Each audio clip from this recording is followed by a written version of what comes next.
3 surprising lockdown behaviors to bring back to the office. Here we are preparing during the pandemic to go back to the office and go back safely, and we survived the lockdown where 90% of of US employees were ordered to work from home, and that applied to over half the world's population.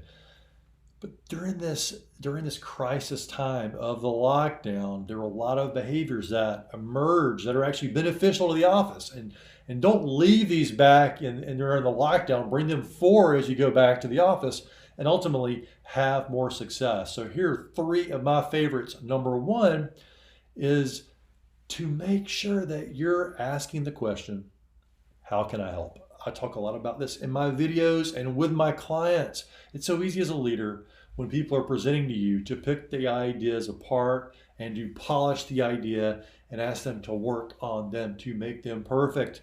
And having high expectations isn't necessarily a bad idea or a bad thing, but during the lockdown, we didn't have time for that, right? We were in crisis mode, and I heard leaders asking the question, how can I help, a lot more than ever.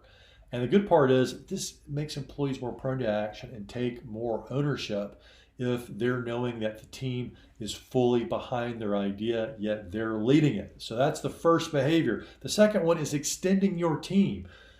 Before, there was a wall a lot of times between suppliers and the organizations and the buying organizations that were using them. But during the pandemic lockdown, I saw them come together universally. Not completely universally, but a lot more togetherness. There were even situations where in the weekly recognition meetings, they would bring some organizations would bring suppliers in that really helped out. Of course, you can't do this with all your suppliers, but building a more collaborative, integrated approach, applying the 80-20 rule, where 20% of your suppliers drive 80% of your results in that area of the organization. So think about that, right? Extending your team, and don't just apply it during the lockdown. Think about how you can bring that forward when you go back to the office. And the third thing is all around accountability. Typically, leaders hold their teams accountable. And that is a leadership strategy, a management strategy that leaders learn how to do. However, during the lockdown, leaders were stressed out. They were busier than before.